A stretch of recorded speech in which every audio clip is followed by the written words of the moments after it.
Salut les investisseurs et bienvenue sur le macro crypto du 25 novembre 2024.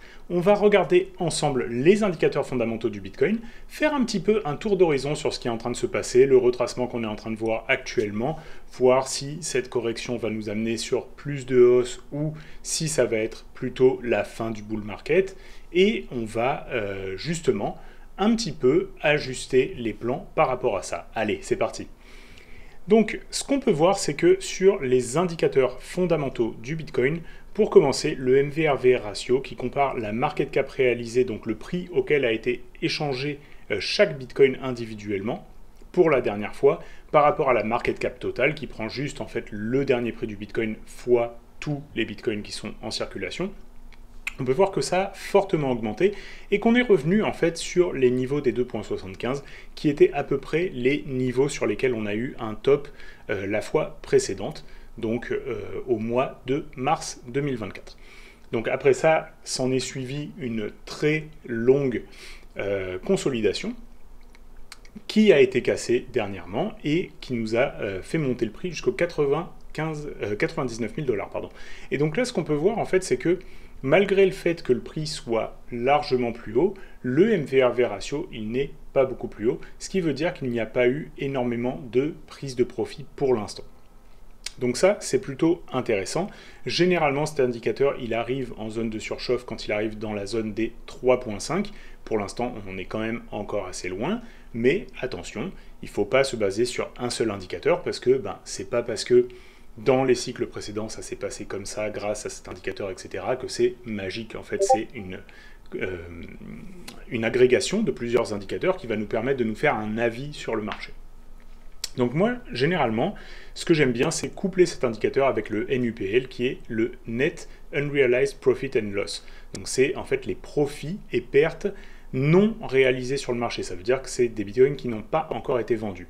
Et là, on peut voir qu'on est quand même dans une zone de assez forte surchauffe au niveau des 0.6, un petit peu plus que 0.6. Pour moi, à partir des 0.7, 0.8, ça commence à être vraiment une très très forte surchauffe. Donc si on a le combo 0.7 sur le NUPL et 3.5 sur le MV/RV ratio, pour moi, c'est un signal qu'il faut commencer à tranquillement sortir du marché par palier. Attention parce que ces indicateurs ils peuvent quand même rester en surchauffe pendant assez longtemps. Je vais d'ailleurs te montrer tout de suite par exemple sur le MV/RV ratio. Donc tu vois le MV/RV ratio il est ici en bas, on va se mettre sur le Bitcoin. Tu vas pouvoir voir que la dernière fois par exemple on est entré en zone rouge, donc au-dessus des 3.5 à ce niveau-là. Et pourtant il y avait encore largement de quoi faire pour continuer à prendre des profits. Tu vois, on a encore fait plus que x3 par la suite.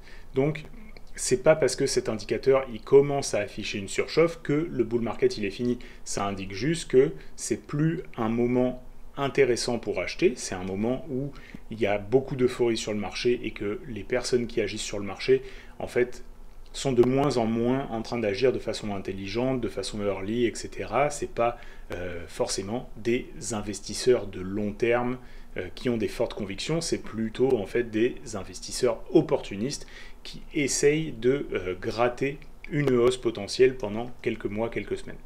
Et aussi beaucoup de personnes qui sont non averties sur ces marchés.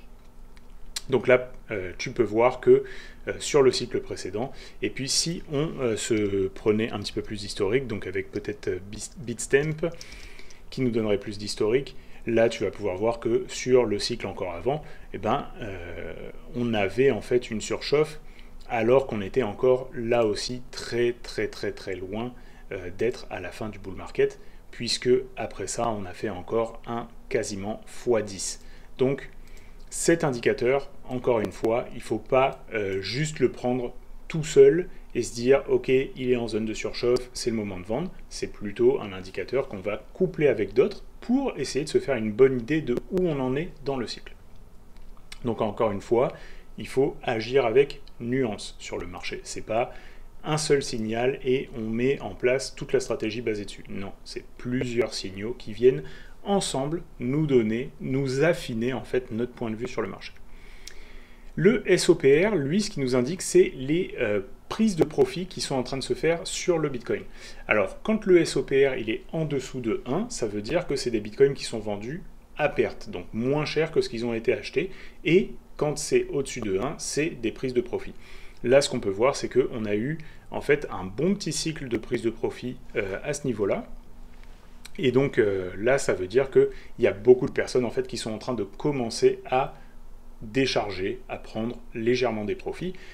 En toute transparence, ça a été mon cas. Je l'ai mis dans mon Discord la semaine dernière, que j'ai pris quelques profits. J'ai pris 20% de profit en fait sur mon portefeuille crypto, parce que justement, il y a un sentiment d'euphorie assez global. Moi, j'étais en très forte euphorie aussi, et donc quand j'ai repris un petit peu de recul, sur la zone des 98 000 $, j'ai fait une première prise de profit.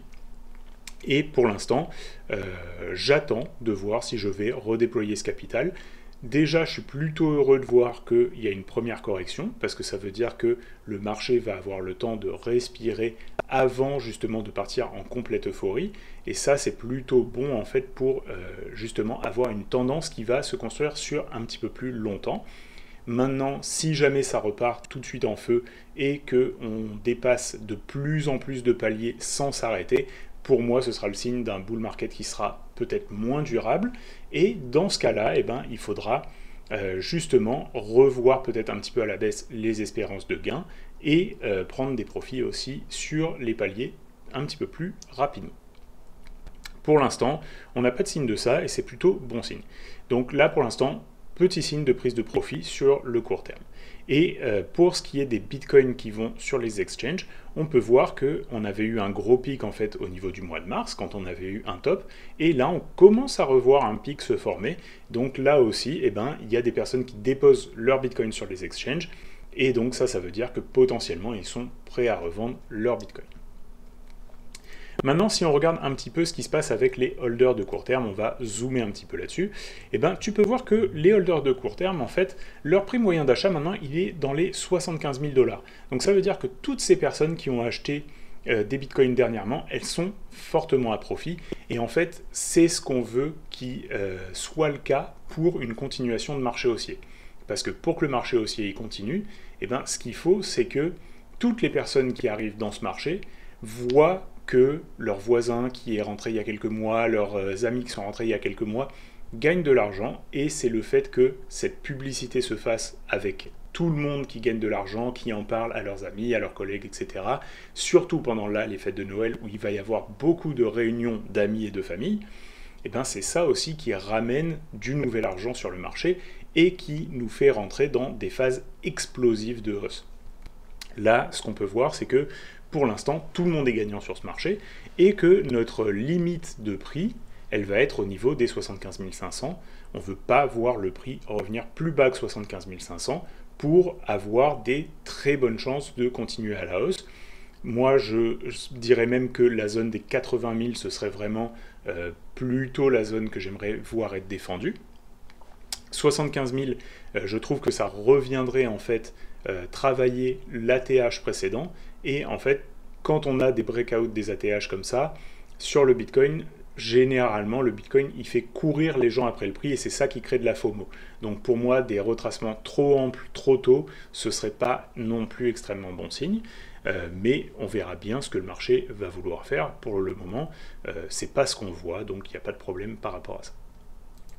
Pour ce qui est des holders de long terme, donc là j'ai vraiment zoomé sur ce graphique parce que ce que je voulais te montrer, c'est que autant dans la phase où on était en dessous des 70 000 $, il y avait encore des légères accumulations, avec notamment ici, quand on a eu un pic de baisse au niveau des 58 000 $, on a pu voir qu'il y a eu une augmentation en fait des holdings de Bitcoin par les holders de long terme.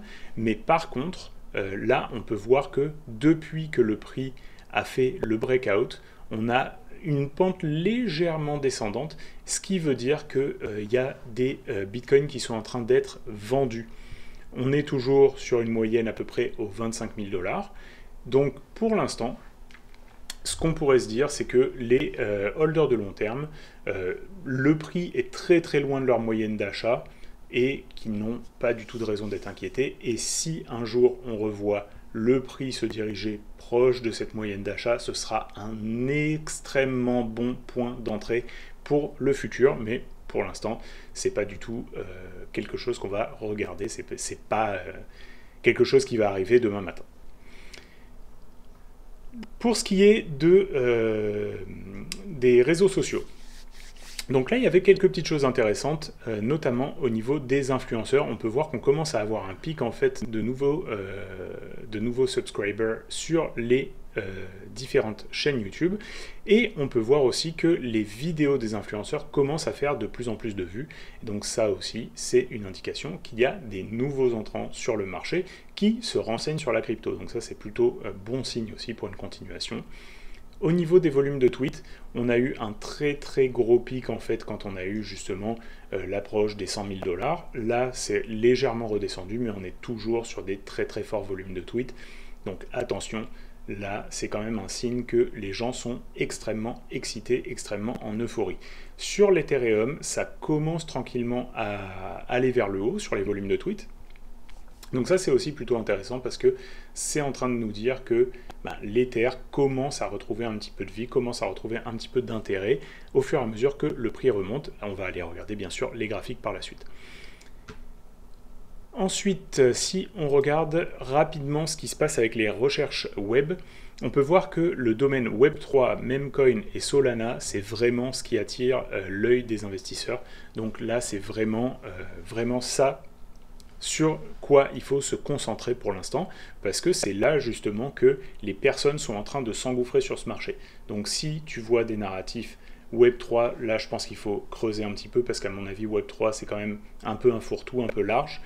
Tout ce qui est écosystème Solana, ça peut être intéressant, et tout ce qui est Memcoin, bon, c'est plutôt clair quand on voit les graphiques, et on voit qu'il y a de l'attention ici.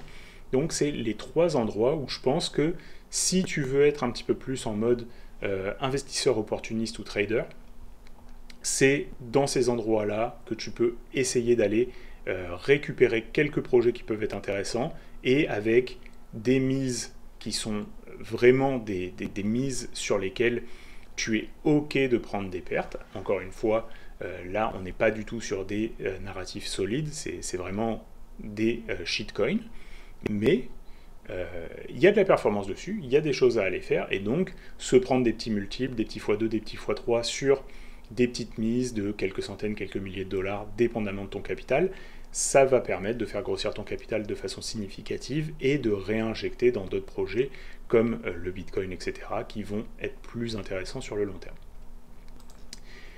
Pour ce qui est du Fear and Greed, on peut voir qu'on est encore en extreme greed. Je pense que la baisse d'aujourd'hui va justement permettre de calmer un petit peu ça. Donc on va regarder demain le Fear and Greed juste pour voir un petit peu l'effet de la baisse et ce qui s'est passé par rapport à cette baisse. À mon avis, on devrait revenir dans un niveau de greed un petit peu plus raisonnable d'ici demain. Pour ce qui est des inflows sur les ETF, on peut voir qu'il y a forte accumulation sur les ETF Bitcoin, avec encore même durant les journées de baisse, bon là pour la journée de baisse on ne le sait pas encore, mais même vendredi tu vois on avait encore des grosses accumulations, donc là pas de souci à ce niveau là. Pour l'instant on a plutôt les personnes qui investissent sur les ETF qui sont avec nous. Pareil pour Ether, on a eu des grosses rentrées ce vendredi, même si c'est beaucoup plus mitigé que sur Bitcoin, mais on peut voir que le résultat global, c'est quand même une accumulation finalement sur les ETF Ethereum, et c'était pas le cas avant en fait. Donc là, il y a quand même eu un retournement de tendance. Avant, on était plutôt sur globalement léger déchargement, donc soit des personnes qui roulaient de Grayscale dans des ETF avec des frais moindres, ou qui sortaient carrément de l'Ether.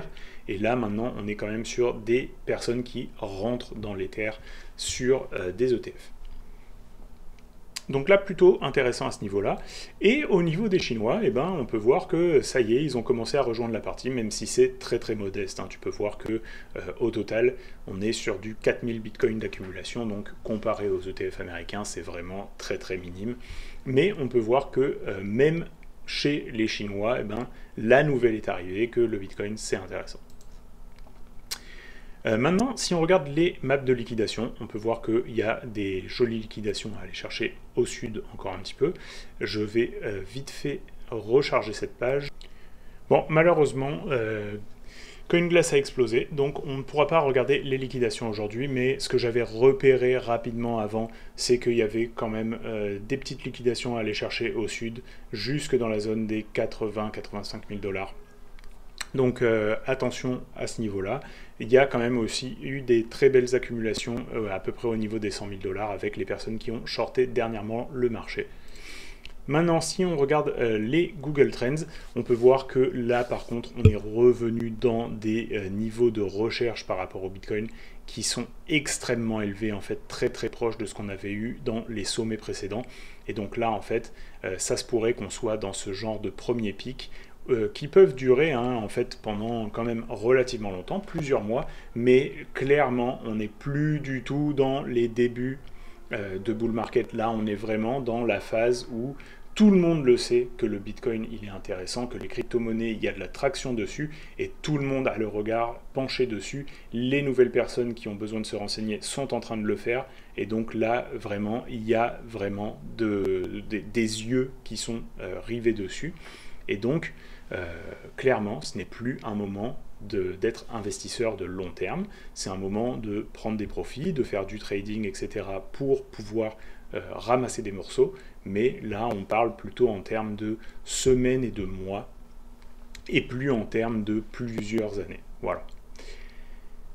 Maintenant qu'on a fait le tour de tous ces indicateurs, on va pouvoir passer au graphique et donc on va commencer par la Bitcoin dominance. Donc la Bitcoin dominance, là c'est plutôt intéressant, cette petite figure qui est en train de se dessiner au niveau des 60%. Ça nous montre que ça y est, on commence à réavoir un petit peu d'intérêt au niveau des altcoins. Alors attention, je te rappelle que quand on était à ce niveau-là, ici précisément, j'avais eu un petit peu le même genre d'intuition en voyant que le niveau des 54, qui était un niveau assez important, comme tu vois, qui a fait plusieurs fois support sur la dominance du Bitcoin. Donc c'est quand même un niveau assez important sur la dominance du Bitcoin. Ne cassez pas. Et donc pour moi, cet petit début de figure de renversement m'avait donné une première intuition de peut-être que c'est le moment de commencer à regarder les altcoins. Mais là, maintenant on est retourné au niveau des 60%. On voit qu'on commence à avoir eu des mèches vers le haut et qu'on commence à avoir un retracement. Donc c'est un bon début. Encore une fois, c'est pas une garantie absolue, il va falloir regarder ce qui va se passer, mais on peut voir aussi que les altcoins en contrepartie commencent à performer face au Bitcoin, et donc là c'est un bon moment aussi de faire un petit peu du magasinage de projets qui ont des potentiels de faire des multiples par rapport au Bitcoin, et donc c'est comme ça en fait que tu peux aussi t'enrichir, c'est en cherchant les projets qui ont des multiples intéressants par rapport au Bitcoin. On va en regarder quelques-uns par la suite. On va regarder rapidement un petit peu l'évolution de la market cap. Donc on peut voir que le crypto total, ça a vraiment bien évolué à la hausse. Le total 2, lui, a commencé à vraiment attaquer ses niveaux de résistance. Donc là, tu vois, ça nous prouve aussi que les alts, elles commencent à retrouver de l'attention. Et en fait, si tu enlèves l'Ether, là, on est vraiment quasiment de retour sur les plus hauts. Et donc ça, c'est plutôt intéressant aussi. Ça veut dire que l'Ether, finalement, a, lui, ralentit un petit peu la hausse du total 2. Si on regarde maintenant Ether contre le Bitcoin, eh ben, tu peux voir que Ether contre le Bitcoin, on en parlait justement à ce niveau-là. Je t'avais dessiné justement la semaine dernière un canal baissier, ici pour que tu puisses te visualiser un petit peu ce que je pensais. Et en fait, ce qu'on peut voir, c'est que justement, on a un début de rebond sur ce bas de canal et qu'on a des bonnes chances en fait de revenir dans la zone des 0.04. Et donc ça, eh ben, ça peut être justement une belle prise de valeur de l'Ether face au Bitcoin. Donc il y a quand même un très bon potentiel à ce niveau-là à mon avis. Si on regarde maintenant l'Ether contre l'USD, on est sur un niveau de résistance. Donc là, faire attention, c'est pas vraiment un bon moment d'investir là-dessus, mais sur des retracements, ça peut être intéressant. Si on le regarde un petit peu en daily maintenant, on peut voir que justement, Quand il a fait son retracement, il n'a pas retracé jusqu'en bas et il a réussi à faire une consolidation et à commencer à faire un nouveau plus haut. Mais on peut voir que cette zone-là, elle a été de nombreuses fois travaillée, qu'il y a des mèches et que donc ça va être difficile à passer.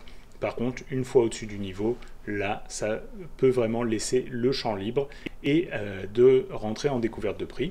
Donc, tu peux commencer à tracer quelques niveaux de Fibo pour te donner des idées, par exemple, de hausse potentielle des prix. Donc, pour regarder ces retracements, ce qu'on va faire, c'est qu'on va prendre le Fibo qui est ici, et on va le mettre ici en haut et aller le caler sur le point bas. Et donc là, tu peux voir qu'au niveau des Fibo, on peut avoir déjà un premier niveau ici au niveau des 4600, puis au niveau des 4900, et on pourrait très facilement aller jusqu'à dans la zone des 6000 $, sans que ce soit une grosse exagération pour l'Ether. Maintenant, si on regarde sur le Bitcoin, donc le Bitcoin, lui, pareil, en weekly, est toujours dans une très forte tendance haussière. On peut voir que la zone des 99 000 $, ça a commencé à créer une résistance. À mon avis, là, il y a un genre de front run. Tout le monde attendait 100 000 et plus. Et donc, il y a des premières personnes qui se sont mis à 98 99 000, à couper l'herbe sous le pied, en fait, un peu comme j'en parlais sur la vidéo des prises de profit la semaine dernière ou la semaine d'avant, où justement, tu arrives et tu sais que tout le monde attend les 100 000, et ben toi, à 98 ou 99, bam, tu commences à sortir du marché, et ça t'assure en fait d'avoir la liquidité de toutes les personnes qui sont en train d'essayer d'acheter, pour pouvoir sortir si tu as un plutôt gros portefeuille, sachant que si tu regardes la moyenne des gens qui ont DCA soit depuis le top précédent, soit depuis le bottom précédent, et ben ils sont dans cette zone des 30 000 $. Donc là, pour eux, ils sont déjà à x3 sur leur investissement. Donc imagine que si tu es à x3 sur plusieurs dizaines, centaines de millions de dollars, et que là, maintenant, tu as enfin la liquidité pour sortir, tu es obligé de sortir maintenant. Tu n'as pas le choix. Si tu es un très gros porteur, il te faut énormément de liquidité dans le marché pour pouvoir sortir de ta position. Et donc, c'est potentiellement ce qu'on est en train de voir sur cette première prise de profit. Moi, je ne pense pas que ce soit la fin du bull market. Par contre, ce que tu peux voir, c'est que, en fait, dans ce cycle, on a eu quelques retracements, et il n'y a pas eu des très gros retracements hein, depuis le début de cette montée.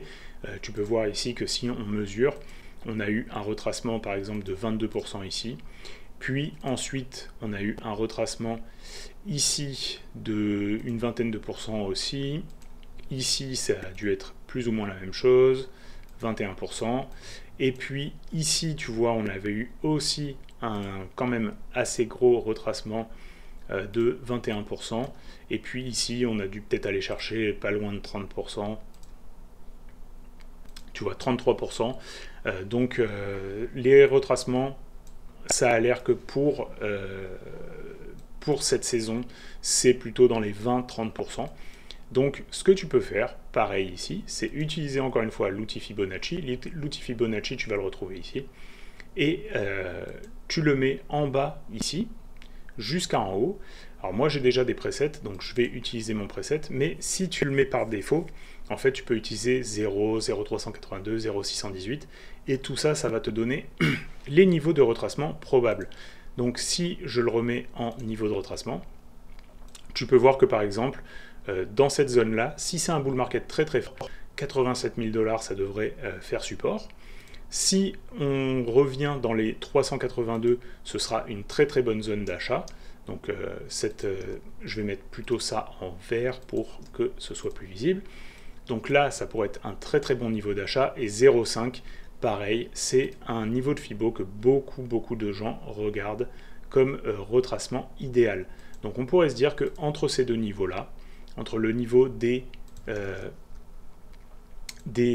74 000 et des 80 000 $, si tu as un cadeau qui est fait dans cette zone-là, ben, c'est plutôt un bon endroit en fait pour te positionner et acheter. Voilà, ça c'est la buy box dans laquelle tu as envie d'agir. Potentiellement, ça pourrait être seulement le niveau des 87 000.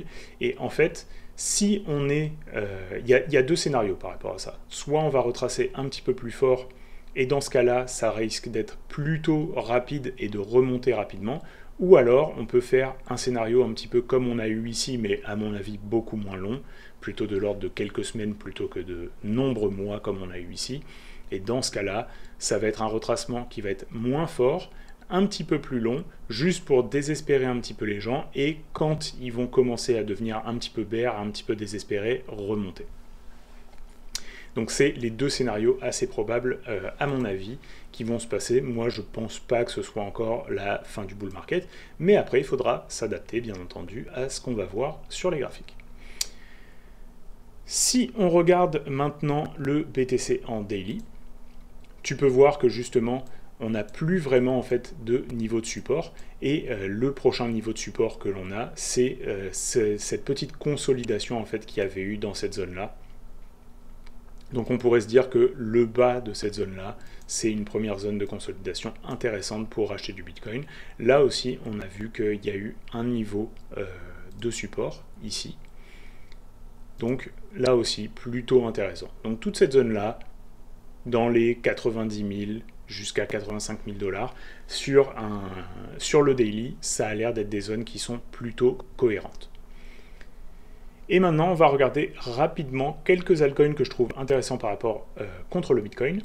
Donc si on regarde Maker contre le Bitcoin en daily, moi ce que j'aime bien, c'est que c'est un alt qui est assez cyclique. Tu peux voir qu'il a vraiment un cycle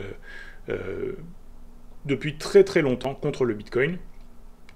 Et que là, il commence à nous faire un petit W weekly sur des points bas. Donc, pourquoi pas, ça peut être intéressant. Et tu vois, rien que s'il allait remonter jusqu'à ici, ça ferait déjà 70% contre le Bitcoin. Donc, imagine-toi que si le Bitcoin monte jusque dans les 100 000 dollars et que, ou 120 ou 130 000 dollars, et que lui, il fait 71% de plus, ben, ça peut être intéressant. Avax contre le Bitcoin, pareil, il commence à nous faire des jolis petits W weekly. Je pense qu'il a quand même désespéré pas mal de ses holders. Donc pourquoi pas, on voit que j'ai mis plusieurs zones qui sont plutôt intéressantes pour décharger. Donc voilà, pourquoi pas revenir jusqu'à ce haut de range là contre le Bitcoin, ça ne me paraîtrait pas déconnant. Ça nous ferait potentiellement entre 40% et 140% contre le Bitcoin. Gala contre le Bitcoin, s'il y a un retour de narratif un petit peu gaming, pourquoi pas. On peut voir que lui, il a vraiment désespéré les holders, donc là, il y a vraiment beaucoup de gens qui ont la tête sous l'eau. Si on se mettait une petite VWAP ancrée à ce niveau-là, on pourrait voir que ici on a un niveau très réaliste en fait pour aller décharger, et donc ça nous ferait potentiellement, à partir de maintenant, un 250% contre le Bitcoin, donc pas inintéressant non plus comme coin. Cortex, je l'avais présenté en fait il y a quand même déjà assez longtemps en disant que dans cette zone-là, il était très intéressant à acheter quand il commence à faire des petits W. On avait eu un petit retracement après que j'en ai parlé. Donc moi j'en avais parlé quand il a cassé ce W ici. Et là on peut voir qu'il a commencé justement sa hausse. Et donc très intéressant à mon avis. Il a donné un premier signal haussier. Attention parce qu'il a déjà quand même fait un 80% contre le Bitcoin, mais comme c'est un coin dont pas beaucoup de gens parlent et qui a vraiment une très belle cyclicité contre le Bitcoin, il y a encore un potentiel d'aller chercher du 170%, donc pas inintéressant non plus. Et Mew contre le BTC, donc ça j'en ai parlé plusieurs fois, c'est un même coin un peu à la con, mais tu peux voir que lui, il a une très belle tendance contre le BTC, et en fait, le dernier gros retracement qu'on avait eu, il a fait moins 50%, tu vois. Et là, je pense qu'on est à peu près dans le même genre de retracement, même un tout petit peu plus intense, tu vois. Donc là, à mon avis, on commence à être sur un niveau intéressant pour descendre les unités de temps et regarder un petit peu comment il se comporte. Donc là, tu vois, en daily, on peut commencer à voir qu'il y a un début de conso. En 4 heures, c'est pas encore ça. Donc tu vois, on a vraiment envie de voir un pattern de retournement se dessiner ici. Là, c'est pas encore ce qu'on voit. Donc pour l'instant, pas encore possible de vraiment passer investisseur dessus. Mais éventuellement, si on a une petite hausse par ici et qu'on revient par-dessus ces niveaux, et ben là, ça pourra commencer à devenir intéressant. Je cherchais justement la broche pour essayer de te dessiner un petit peu ça. Je vais enlever le magnet.